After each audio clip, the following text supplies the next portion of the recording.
তীব্ৰগতিত চলিছে NF railway employees ইউনিয়নৰ নিৰ্বাচনৰ প্ৰচাৰ অভিযান। আগন্তুক 4 ডিচেম্বৰৰ পৰা হ'বলগীয়া 3দিনীয়া নিৰ্বাচনক লৈ বঙাইগাঁও চহৰৰ ৰেলৱে অঞ্চলত NF ৰেলৱে এমপ্লয়িজ ইউনিয়নৰ সাধাৰণ সম্পাদক মুনীন শইকীয়াই চলাই নিৰ্বাচনী প্ৰচাৰ।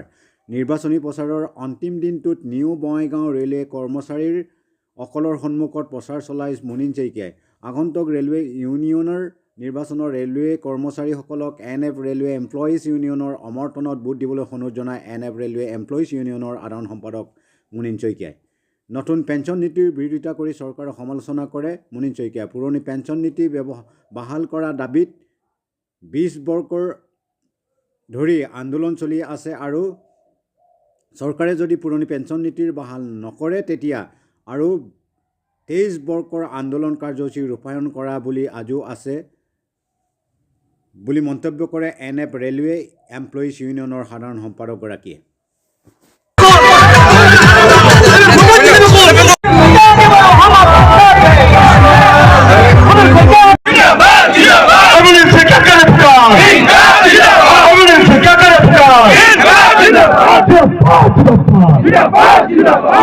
मैदान में रेशम के खो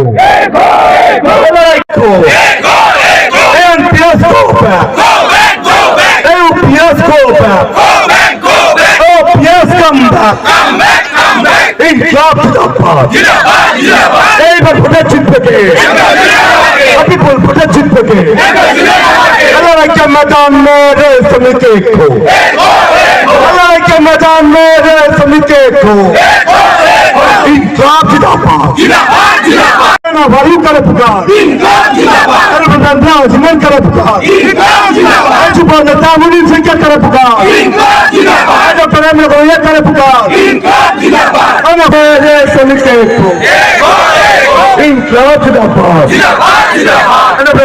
जीवन करे पुकार जीत बगे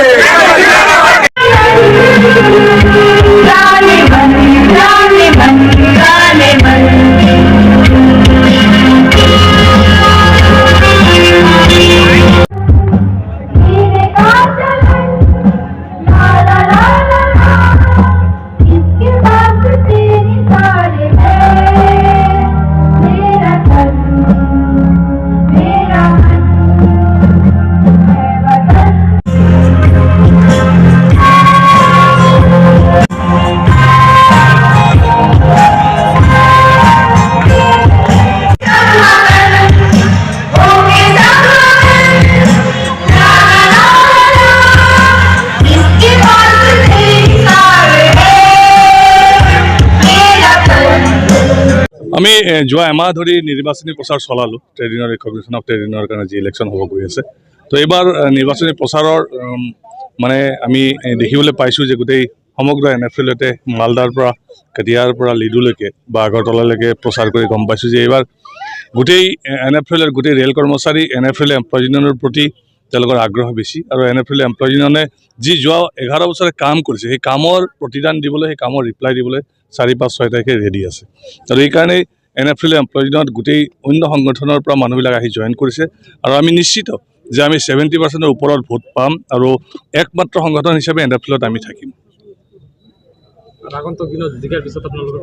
আমাৰ পৰিকল্পনা বহুত আছে। আমাৰ 7 পে কমিশ্যনৰ কিছুমান পে ষ্ট্ৰাকচাৰ এতিয়ালৈকে ফাইনেলাইজ হোৱা নাই, তাৰ নিৰ্ধাৰণ কৰিব লাগিব। আমাৰ ট্ৰেক মেইনটেইনৰ কেটেগৰীত আমাৰ 4200 GP ফাইনেলাইজ কৰিব লাগিব।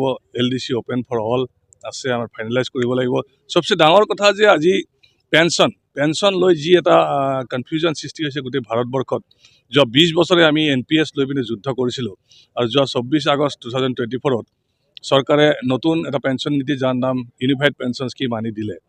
এতিয়া আমি প্ৰথম এদিন দুদিন আমিও ধৰা নতুন পেঞ্চন নীতি আমিও ধৰিব পৰা নাছিলোঁ, কিন্তু 28 আগষ্টত আমাৰ ষ্টেণ্ড ক্লিয়াৰ হৈছে যে আমি কৈছোঁ যে এই নতুন যিটো পেঞ্চন নীতি UPS তাক লৈ আমি ছেটিছফাইড নহয় আৰু আমাৰ ৰেল কৰ্মচাৰীসকলৰ আমি ওচৰলৈ যাম আৰু আমি ক'ম যে UPS লৈ NFI আৰু NF ৰেল এমপ্লয়িজ সন্তুষ্ট নহয়, গতিকে অনাগত দিনত OPSৰ কাৰণে আমি আন্দোলন চলাই যাম।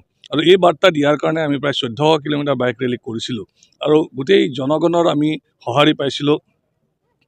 আৰু তাৰ বিপৰীতে অন্য সংগঠন যিবোৰ লাল জেণ্ডাৰ সংগঠন আছে তেওঁলোকৰ নেতাবোৰে, তেওঁলোকৰ সৰ্বভাৰতীয় নেতাবোৰে UPS তেওঁলোকে মানি লৈছে আৰু মিডিয়াৰ মাধ্যমেৰে তেওঁলোকে বিভিন্ন ঠাইত প্ৰচাৰ কৰিছে। আজি 4 দিনমান আগতে মালিগাঁৱত তেওঁলোকৰ সৰ্বভাৰতৰ সৰ্বোচ্চম নেতা আহিছিলে, আহি পিনে তেওঁলোকে UPSক ছাপোৰ্ট কৰা বুলি পাব্লিকলি কৈ গৈছে। গতিকে তেওঁলোকৰ ষ্টেণ্ডটো UPSৰ ফেভাৰত।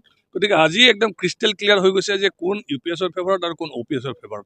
আৰু আমি NFLA এমপ্লয়জনে আমি ষ্টেণ্ড লৈছোঁ যে অহা যিমান বছৰ লাগে, যে 20 বছৰ আমি আন্দোলন কৰিলোঁ NPS চেঞ্জ কৰাৰ কাৰণে, আৰু অনাগত দিনত আৰু 20 বছৰ যদি আন্দোলন কৰিব লগা হয় UPS চেঞ্জ কৰাৰ কাৰণে, OPS অনাৰ কাৰণে আমি কৰিম। কিন্তু প্ৰতিজন ৰেল কৰ্মচাৰী যাতে OPSৰ আওতলৈ যাতে আমি আনিব পাৰোঁ, তাৰ কাৰণে সংগ্ৰাম চলি থাকিব।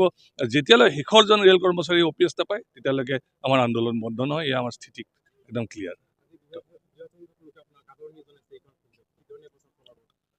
আমি কৈছোঁ যে আমাৰ যিবিলাক আমি কাম কৰিছোঁ তাৰ কথা ক'ম, আৰু যিবিলাক আমাৰ ভিজন আছে অনাগত দিনত তাৰ কথা আমি কৈছোঁ। আৰু মেইন সংগ্ৰাম হৈছে এতিয়া গোটেই য়ং জেনেৰেশ্যনৰ যিটো পেঞ্চন নীতি, যিটো জেনেৰেশ্যনৰ কাৰণে চিন্তা কৰিব লাগিব। এই জেনেৰেশ্যনটোৰ যিটো পেঞ্চন নীতি লৈ এটা কনফিউজন হৈছে, তাক আমি ক্লিয়াৰ কৰিব লাগিব। আৰু অনাগত দিনত OPS অনাৰ ক্ষেত্ৰত এটা সংঘবদ্ধ আন্দোলনৰ নেতৃত্ব দিয়াৰ কাৰণে NFLA এমপ্লয়জন প্ৰস্তুত আছে। তাৰ কাৰণে আমি ইয়াতে সংগ্ৰাম কৰিম। ধন্যবাদ।